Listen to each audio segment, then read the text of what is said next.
How's it going, everybody? It's Pilot Fame, and we are back with another FPL video. And today we're going to be taking a look at Game Week 6 and which players we should be buying, holding, and selling.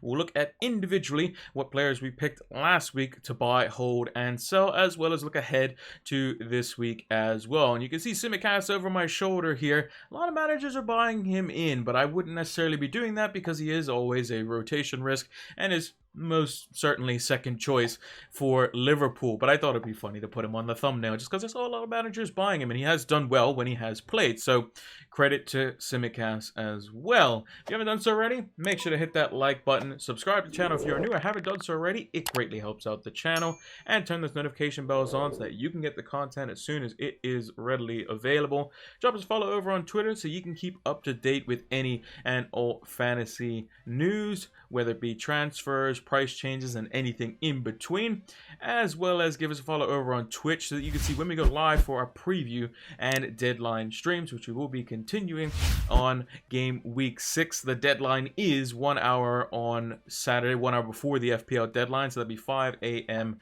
EDT. There'll be a pinned comment down below to let you know when the FPL deadline is, as well as a link to the stream as well. So if you want to drop by, ask your questions, if you're on a wild card or something like that, you can post it in the chat. We'll definitely be able to help you out. So without further ado, let's talk about our partners for the FPL season with Fantasy Football Scout. So if you haven't heard about Fantasy Football Scout, they have a fantastic members area during the regular season. It's £25 for the membership, and that lasts the entire year. And during the off season, they give a 20% discount. But if you have missed that discount, fear not, you can still get the membership for £25, and it's fantastic. You can see the membership area just behind me. You have a bunch of different stats that you can use, powered by Opta stats, and create your own custom tables. You have the Rate My Team tool, you have the season ticker, player comparison tools, a whole array of things that you can use to help elevate your FPL game. So use the link down in the description below so that you can get access to these exclusive tools to help elevate your FPL game. Sign up now. So these were last week's buy, hold, and sell picks. We didn't really do too well on the kind of buying front. We picked Damari Gray, just 2 chances created, 2 shots inside the box. Wasn't really involved in Everton's last game week. They ultimately got, in the end, thrashed by Aston Villa 3-0, and he kind of struggled a little bit. Didn't really get the chances like he was in previous game weeks where he was basically through on goal or able to create something out of nothing. I think he's probably going to be potentially a frustrating player to own, but he is a very cheap asset that is doing well at the moment. Could be just a one-off week. They do have Norwich coming up this week, so I definitely wouldn't be selling him anytime soon. And I think he could definitely get something, and he's a maverick captain shout if you really wanted to go there as well. The hold for Antonio, we knew exactly what we were doing when we were holding him. He was suspended in the last game, which is why he registered 0 big chances, 0 chances created, 0 shots in the box, and had 0.00 XGI. But we have him coming up this week versus Leeds away, and then he also plays Brentford at home in the next 2 game weeks. So maybe a little bit more to come from Antonio before we potentially wildcard him out in Game Week 8. That's where I have my wildcard earmarked as well when his fixtures start to turn a bit south from Game Week 8 onwards. And then lastly, selling Calvert-Lewin. He was injured and will remain injured on the sidelines basically, and watching his teammates on, as well as Richarlison by the looks of it, up until maybe the Man United game, but probably most critically after the international break, where Everton's fixtures have all but run out. He would have been a very, very good pick or captaincy shout even for this week coming up versus Norwich at home. Unfortunately, he's not going to be available for this one, as Rafa Benitez said that he's still going to be out for another week or 2. And yeah, that's why he has no stats there as well. But he would have been perfect for these run of 3 fixtures as well. So now that we've gone over last week's picks, let's talk about the buy for this coming game week.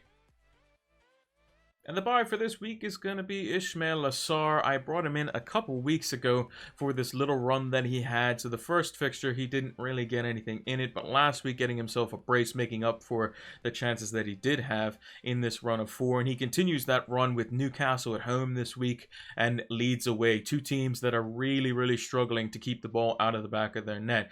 He's already gone up in price from his original price to 6.1 million from his original 6 million. He's only 8.7% owned, so still quite lowly owned. Over the season, 3 goals, 2 goals in his last 4 game weeks. So he got 1 in game week 1 and got 2 last week. So maybe it could be a bit of a drought, but they did have a few kind of tricky fixtures towards the beginning of the season. 4 big chances total and has scored 3 of them. Chances created across the whole season, he created more in game week 1, and that's kind of dropped off a little bit, and he's getting more around the goal mouth rather than anything else. But he is consistently getting shots inside the box. 11 on the season, 9 in the last 4 game weeks, and his XGI definitely shows that. So he's going to be one to potentially bring in for, Greenwood when he starts to go out of favor, Jota in the next game week after that, and he could just be a cheap budget midfielder that we eventually swap out to the likes of Gallagher or something like that. But I think for the next 2 game weeks, he's going to be fantastic. And also, not to mention, he's one of the very few cheap assets in FPL that is most likely on penalties. Typically, Troy Deeney, the long-standing club captain, moved on to Birmingham this season, and it is likely that Sarr will be the one that takes the penalties for them, as he did for the majority of their championship campaign last season, when Deeney was either sidelined or wasn't playing as much game time as he would have done in the past. So I think Sarr is definitely a fantastic buy for this week. Still very low owned, very cheap price, can always be swapped out after a couple of game weeks, and you can wildcard him out as well if you still have that for game week 8 onwards. So I think he could definitely provide the goods, and typically for the home fixtures is when he does well, at least in the championship season that they had in the last campaign.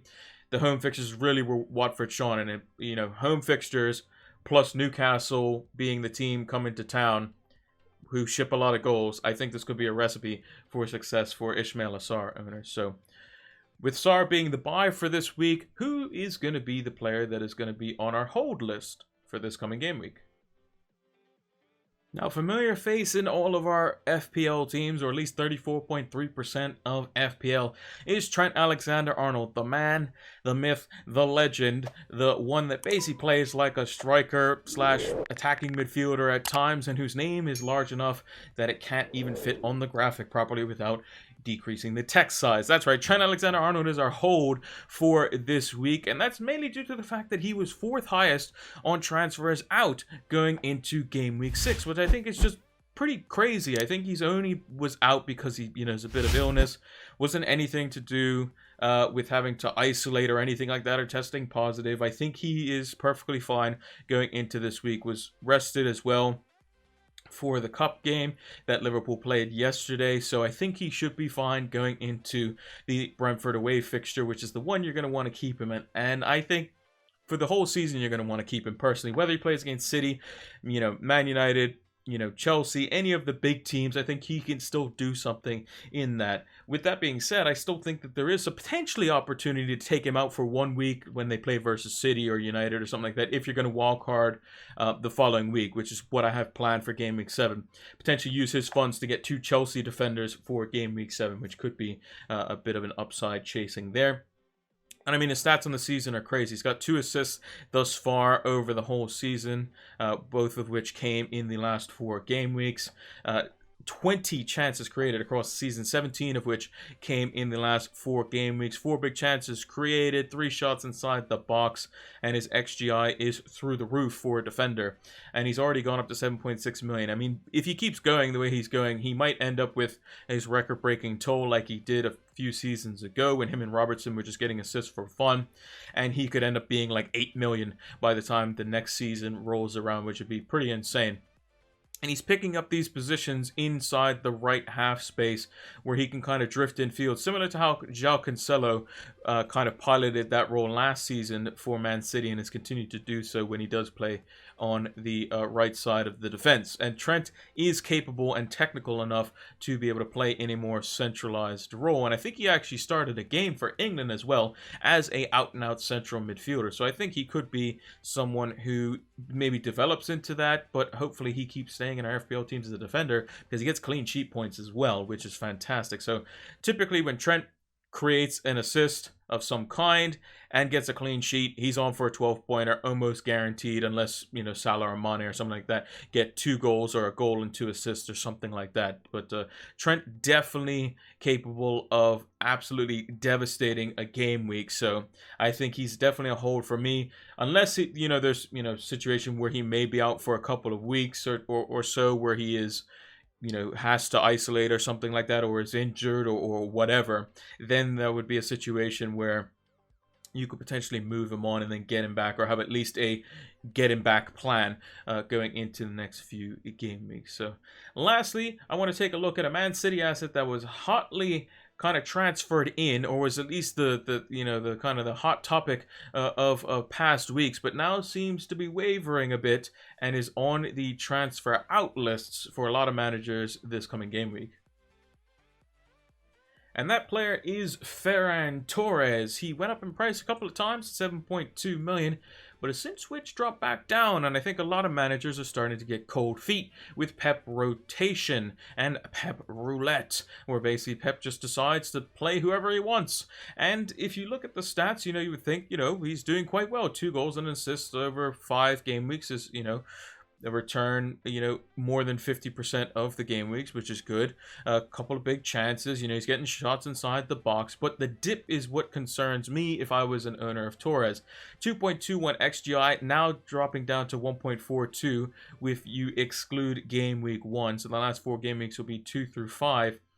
And all of his returns came in 1 game, which a lot of managers then bought him off of, I believe, which was just before the international break in game week 3. So with the fixtures coming up now, he didn't do anything versus Southampton, Chelsea away, Liverpool away. You know, then City's, you know, run gets a little bit better, but is he now going to be on the chopping block? Because we see some familiar faces that started game in, game out, or are among Pep's better players in a sense. You have the likes of Phil Foden, who's going to be coming in back into the midfield. Kevin De Bruyne is now going to be placed as basically one of the club captains, as it were, and the mainstay in City's midfield or in the attack. Now, with these 2 players coming back in, you're probably not going to drop Jack Grealish. Riyad Mahrez and Jesus seem to be fighting it out on the right-hand side. And then that false 9 position is now up for grabs as potentially De Bruyne slots in there if they're going to be putting Phil Foden in central midfield, which it seems like Pep Guardiola is looking to do on that left-hand side, where Foden and Bernardo Silva will rotate in that position. And then on the right-hand side, it's going to be De Bruyne potentially in there, but also could easily be Okay Gundogan, with the likes of De Bruyne playing the false 9. So I think Torres' position is under threat. Pep definitely likes him personally, but I think if you're going to go for a City asset, it's probably going to be Jack Grealish. It's going to be a little bit safer for a little bit more money. I think Phil Foden can play on the left-hand side or in central midfield, and I think he'll be picked more often than Torres potentially. And De Bruyne, if you go up to that premium mark, will almost certainly be the one kind of mainstaying in the team and getting those minutes as well, and could be an option for penalties if Riyad Mahrez isn't on the pitch. It'd be interesting to see kind of how that plays out when they have all the big guns out on the pitch, who actually takes the penalty. So if De Bruyne is out there, Gundogan's out there, Mahrez is out there, we'll see who steps up and takes them. But Torres definitely a rotation risk now. If you're on a wild card, I'd be definitely getting rid of him and looking more towards City defense, if anything, Cancelo and Diaz more specifically. And I just think safer bets in midfield for City would be Grealish, or go up to the premium asset with the likes of De Bruyne. If you wanted someone that's probably going to be a bit more favored and maybe can play in more positions and probably would be more adept at that, would be the likes of Phil Foden, in my opinion, who's, I think he's 7.9 million, so slightly cheaper than Jack Grealish. So yeah, Ferran Torres definitely on the chopping block this week. Let me know who's on the chopping block for your team this week. Mine's potentially going to be Danny Ings, but I might just save that transfer. Just keep him until I go to wildcard, or even keep him on the wildcard because his fixtures get good in game week 8, and be able to get double Chelsea defense in game week 7. That'd be something like I mentioned in the Trent Alexander-Arnold section, where we'll use his funds just for the 1 week when they play against City. And let me know who you're going to be buying this week as well. There's a lot of different players that could be bought out there. A lot of cheap midfielders potentially arising, the likes of Gallagher, Sarr, Rafinha's back in the conversation as well after scoring. So let me know who you're going to be bringing in to your FPL team in game week 6. And that's going to do it for this Game Week 6 edition of Buy, Hold, and Sell. If you haven't done so already, make sure to hit that like button, subscribe to the channel if you are new, and turn those notification bells on so that you can get the content as soon as it is readily available. Drop us a follow over on Twitter so you can keep up to date with any and all FPL news, from price changes to transfer news and anything in between, as well as give us a follow over on Twitch so you can see when we go live for our FPL preview and deadline streams. There's always a pinned comment down below on all the videos to let you know when the FPL streams are coming up next. And lastly, use this opportunity to use the link in the description below to get your Fantasy Football Scout membership. They usually have a preseason offer, which is 20% off, but fear not, you can still get access to the exclusive members area during the regular season as well. It's at, I think it's $24.99 for the whole year. That's in British pounds, and you can always get all the same stuff as what you would if you got the preseason discount, whether it be the customizable stats tables powered by Opta stats, heat maps, and all that sort of good stuff. It's going to help elevate your FPL game. Thank you all for watching, and until the next one, take care.